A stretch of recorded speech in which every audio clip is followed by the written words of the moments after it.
Assalamu alaikum. May peace be with you. I hope you are well. Today, inshallah, we will study Surah number 104, and I'm going to tell you a story. And this is a story for people who love treasures and treasure hunts. The story is of the most unusual and the most incredible treasure that humans have ever found. And the reason why we'll talk about this story is that we are studying Surah Al-HUMAZAH, which talks about accumulation of wealth and why it is wrong to accumulate wealth excessively. And this story would come after the third ayah. So we'll go through the first three ayah and then talk about this story. But Surah Al-HUMAZAH is not just about wealth and accumulation of wealth. It's also about some very negative human behaviors. And these behaviors are often, but not always, linked to accumulation of wealth. So let's start with the first ayah, which talks about these human behaviors. وَيْلٌ لِكُلِّ هُمَزَةٍ لُمَزَةٍ. Disaster be to every slanderer, fault finder. In other words, Allah is saying that there is woe and disaster for everyone who makes scandals for other people, scandal mongering, or backbites. The word-by-word translation, wail, the first word, which means disaster or woe, it comes from the Arabic word way. Way or ta'assuf means great sorrow and distress. So Allah Ta'ala here is predicting that people who are scandal mongering and backbiting and finding faults in other people, and they are trying to maliciously uncover real or imaginary faults in others, these people are heading for a great disaster and misfortune. So they'll end up with grief and they will end up with great sorrow. That's the first word, wail, wailun. And when it said wailun likulli, it means everyone. So everyone who's doing this is going to head for a disaster and they will be struck by a disaster. Now what are they doing? There are two things here, HUMAZAH and LUMAZAH. The word HUMAZAH, it means to degrade someone on their face, to break a person's self-esteem and confidence, to belittle them, to make them feel very small. Now, this could be a little bit worrying because at times, almost every human being has broken somebody's heart or hurt somebody's feelings, their dignity, self-esteem, confidence, and ended up degrading someone, sometimes intentionally, sometimes unintentionally. But here is the beauty of this ayah. Allah doesn't say HUMAZAH. Allah says HUMAZATIN LUMAZAH. When it says HUMAZATIN with the ta in the end, this means someone who does it constantly. Someone who has a habit of doing it or who has developed a personality and a behavior that is always putting other people down. Now, where does the word humaz come from? The humaz word comes from mahmaz. Mahmaz is actually a spike, a metal spike you wear on your boots, which you hit the horse with when you want the horse to go faster.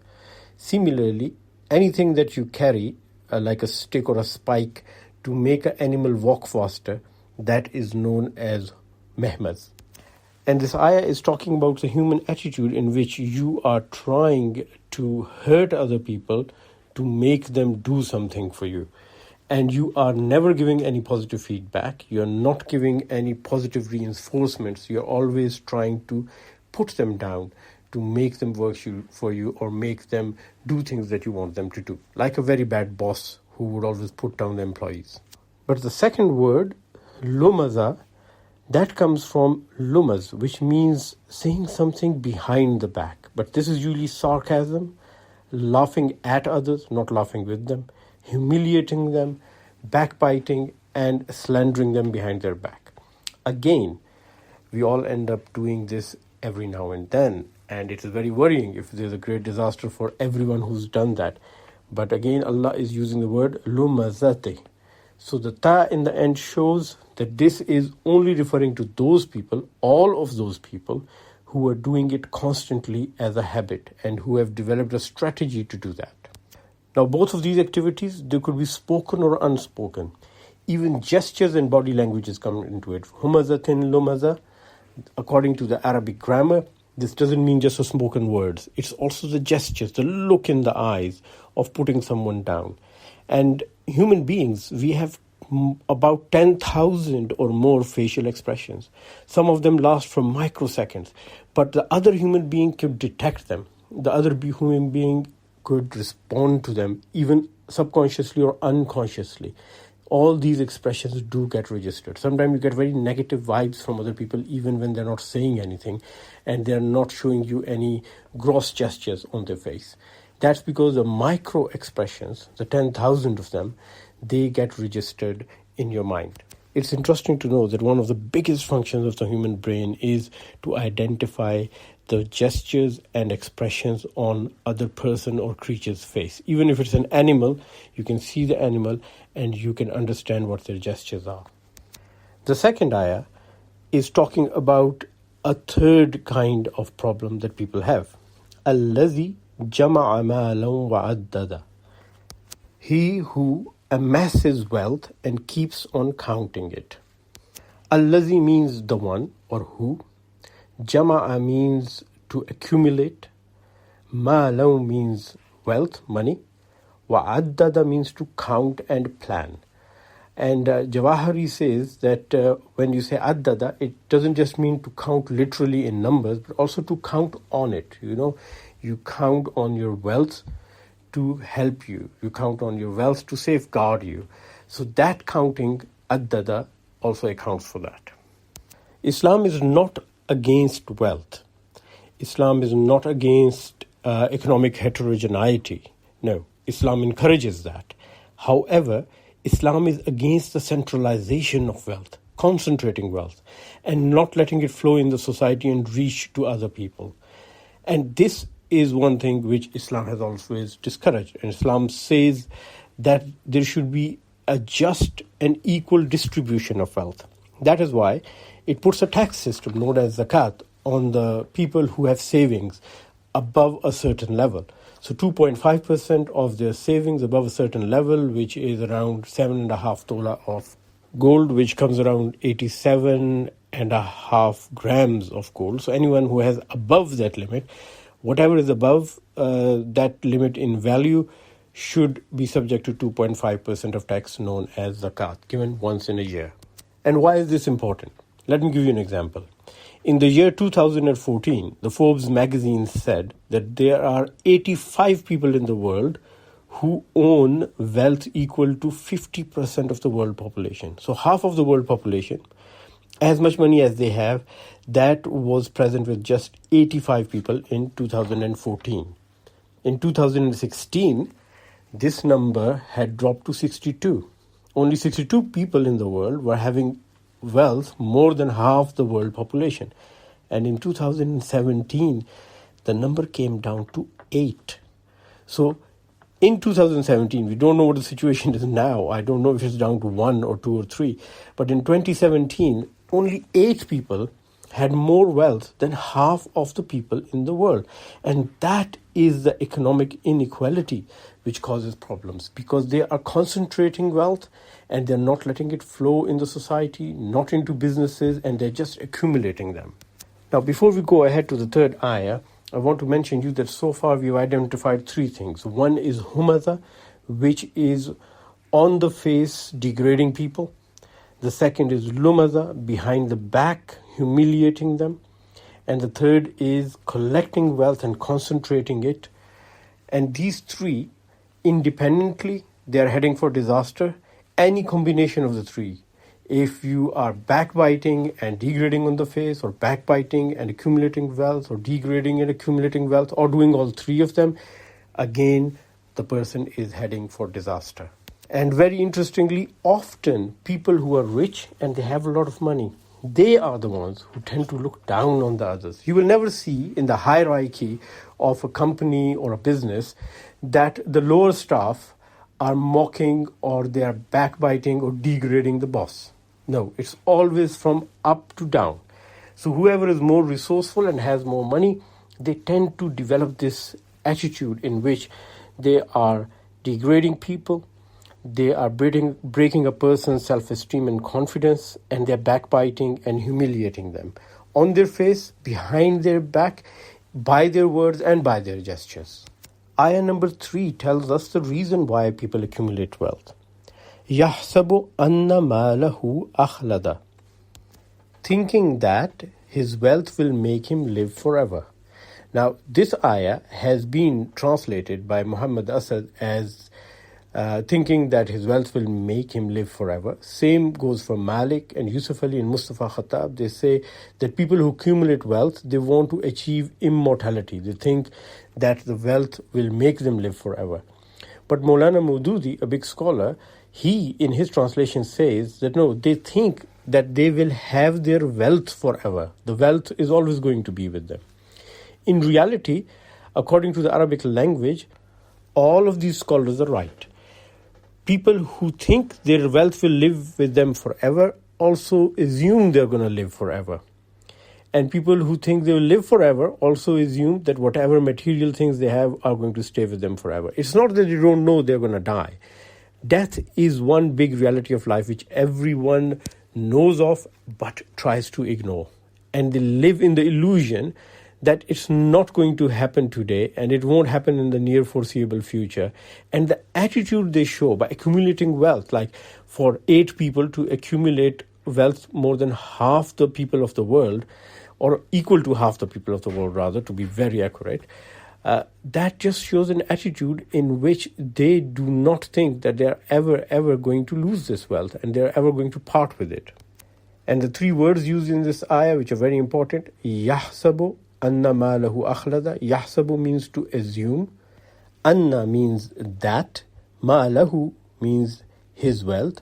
Akhlada comes from the Arabic word khalud and ikhlad, which means forever or eternity. Now let's take a break and I'll tell you a story. And it is the story of the most incredible treasures ever found in the history of mankind. And this real life story, which is true, it shows exactly the attitude which Allah Ta'ala is mentioning in Surah Al-HUMAZAH when people accumulate wealth and they think it's going to stay with them forever. Now, I'd like to take you to Afghanistan. Not literally, but just with the story and the tale, we are going to Afghanistan. In Afghanistan, on the eastern side, there's a province known as Paktia. And in Paktia province, the capital known as Gardez, if you travel 50 kilometers from Gardez, you come to a tiny village in the northeast of Paktia. And this tiny village, very small village, is known as Mir Zaka. The village of Mir Zaka has a big well, a big water well. And this well is very old, more than 1800 years old. How do I know that? I'll tell you in a while. But for now, just believe me, it's more than 1800 years old. And in this well, in 1947, a woman was fetching water, and the water level has risen a lot because there have been some heavy rainfalls. And she found a shiny coin at the bottom of her water bucket. Now, in Afghani language, gold is known as zareen, and she identified this was gold. So she started shouting, "Zareen, zareen!" And people came running over, and they saw that gold coin, and they went down in the well. They started digging. Now, they dug up 13,000 gold coins from the well. Awesome treasure. After that, in the 50s, people kept on digging that well every now and then, and they kept on finding more coins.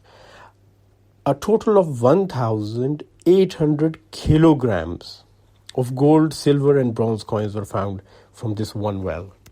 Fast forward to 1992, 45 years later. There was a heavy rainfall in the spring in Mir Zaka.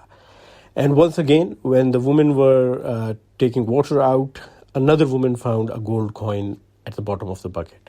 Now, 1992 is the time when the Russians have left Afghanistan. Afghanistan is in a civil war. There are warlords everywhere, and they're fighting each other. So this time, the local warlords, which were at each other's neck and killing each other, they decided to make an alliance to hunt this treasure. They were joined by gangsters and by antique dealers from as far as Peshawar in Pakistan, and collectors from all over the world who had already known that this place had yielded 1,800 kilograms of gold, silver, and bronze coins. So they came with machines and shovels and pickaxes and water pumps and generators, And they told the local villagers, chip in some money and we'll take this treasure out for you. Now, look how clever these warlords and gangsters are. They're not even using their own money. Asked the villagers to get some money, and the villagers borrowed money and they gave them the money and they said, we'll dig it out for you. So they started digging. First, they found 100 coins. Then they dug more. They found 1,000 coins. They kept on digging. They found 100,000 coins. And then they went crazy. They dug and dug and dug under that well, and in the end, they had 500,000 coins. Now, to give you an idea in weight, this is more than 4,000 kilograms of ancient, precious coins. Each one of those coins is almost priceless.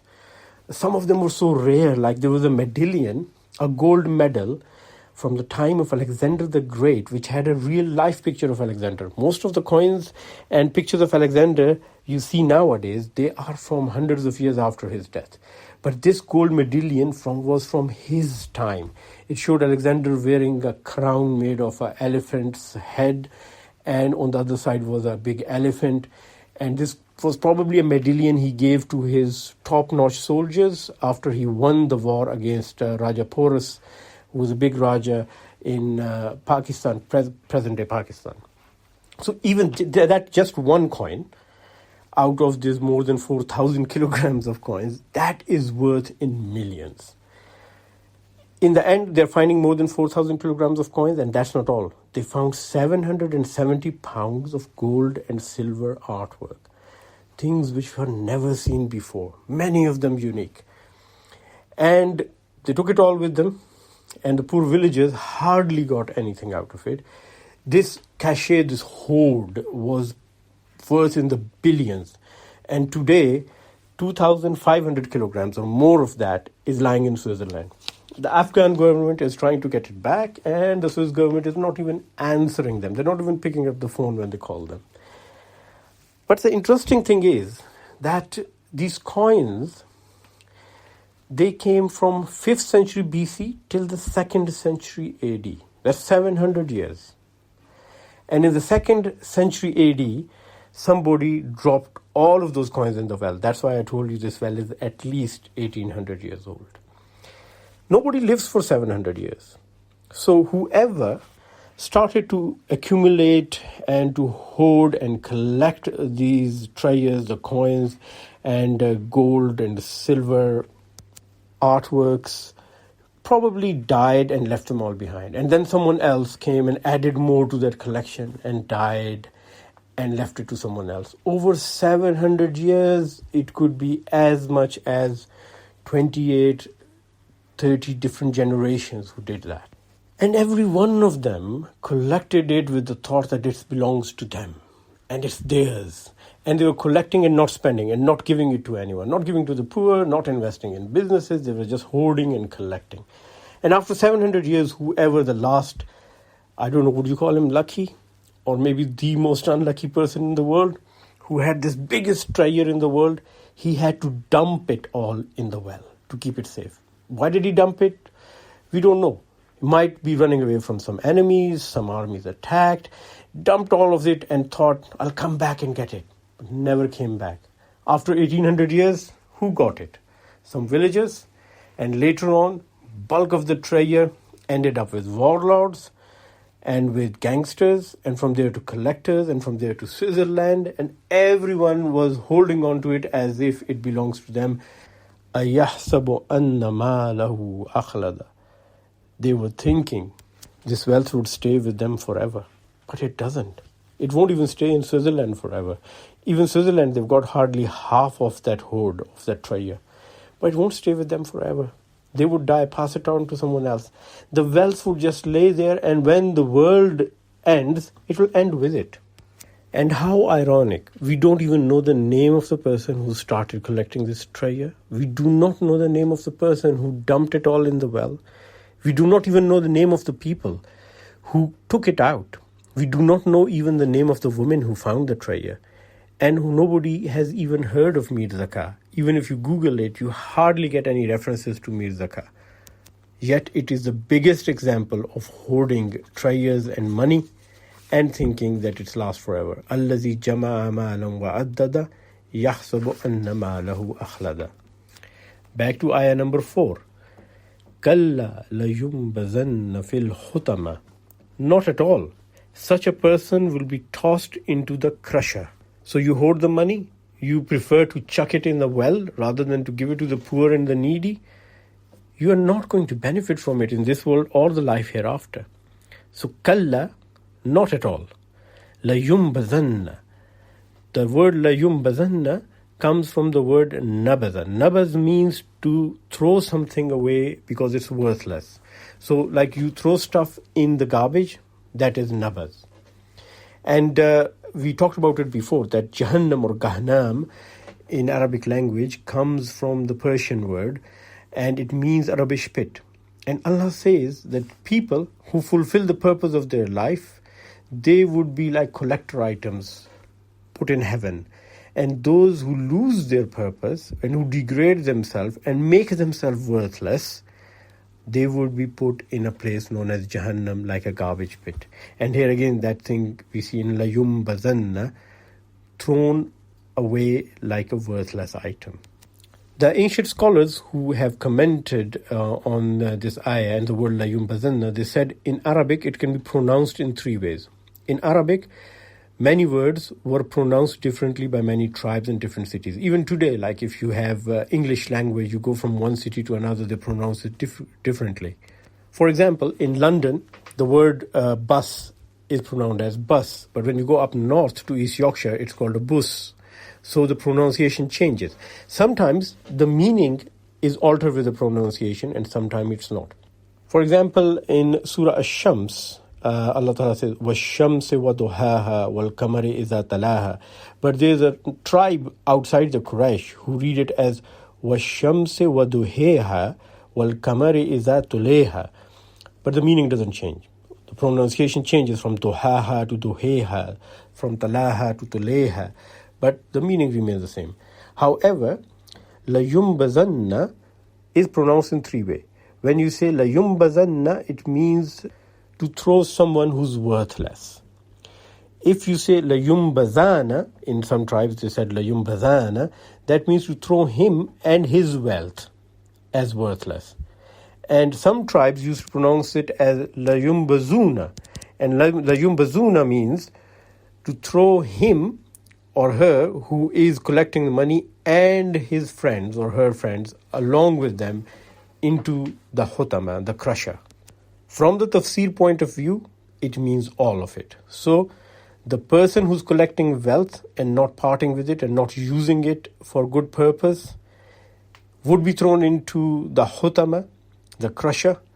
The wealth would be thrown into the crusher, and other people who helped him accumulate wealth or who accumulated the same wealth generation after generation. Remember Mir Zakah? Somebody started in 5th century BC, and over 700 years, many people carried out the same legacy of accumulating and accumulating and accumulating. All of them would be thrown. So the people who do that, individual and collective, and their wealth would be thrown into the crusher. And what is Hutamah? Hutamah comes from the word hatam. Hatam means something which breaks you and makes you into small pieces. Basically a crusher. And in the 5th ayah, Allah asks the question, وَمَا أَدْرَاكَ مَا الْحُتَمَةِ? And as if Allah is reading our mind, when you talk about Hutamah and the crusher, like, what is this crusher? And Allah says, and what will make you understand what Hutamah is? وَمَا أَدْرَاكَ means what would give you even the slightest clue. Mal Hutamah, what Hutamah is, what the crusher is. Ayah number 6, Narullahil Muqada. It is the fire kindled to a blaze by Allah Himself. This is the only place in the Quran where the fire of hell has been mentioned as a fire kindled to a blaze by Allah Himself. Nar means fire. Narullah means fire which has been created by Allah. And Muqada comes from Awqada, Ikad. These are Arabic words which means something which has been lit, kindled, which remains lit and is endlessly lit, a fire that never ever goes down. And the reason? Because it has specially been created and started by God himself. Ayah number 7. Allati tattali'u alal af'ida. The one which will rise right to the hearts. Allati means the one. Tattali'u means something which rises. The word is also used for information, when you get information about something. Alal af'ida, up to the af'ida, hearts. Now, fuwad in Arabic is not simple heart. Fuwad means the center of your passion, intellect and understanding. And that is very relevant because people who collect wealth, people who do not want to part with it or give it to the needy, they are passionate about it. It is their understanding that the wealth should not go anywhere. And those who look down upon others, they degrade them, they break their will, they humiliate them. They are also doing it out of a passion and out of a feeling. It's not that it just happens, and they're doing it continuously because they're egoistic, self-centered and greedy. And what is this fire going to do? Innaha alayhim mu'sada. Verily, it will close in upon them. So the fire is going to close like a vault. It will be sealed upon them. Isad means a place where you keep the animals, like a barn. And also Isad means to cover something, like putting a cap onto something. And Musada means under closed doors. So this part of hell, where these people would be kept, it would have doors which would be closed upon them. So they'll enter in there, and the doors will be closed upon them. And they will not enter alone. They'll enter with all of their money, all of the wealth they've accumulated, that will be thrown into along with them. And along with all the other people who continue to carry their legacy or who help them accumulate that wealth. And ayah number 9 says, Fi amadim mumaddada. In extended or outstretched columns. Amad means columns, tall columns. And mad means to stretch. So these are large outstretched columns of fire which are covering them and closing upon them, and there's no place for them to escape. And with this we complete the study of Surah Al-HUMAZAH. May Allah guide us and show us the right path. May Allah give us the common sense of knowing what is important in life and not to waste our time and our efforts pursuing things which are not going to benefit us personally or the society collectively. Please remember everyone in your prayers, and special thanks to all those who made this effort possible, especially Yasser Salim, who continues to upload them every week. May Allah keep you, your family and loved ones in His protection and bless you in this life and the hereafter. Ameen summa ameen. Assalamu alaikum wa rahmatullahi wa barakatuh.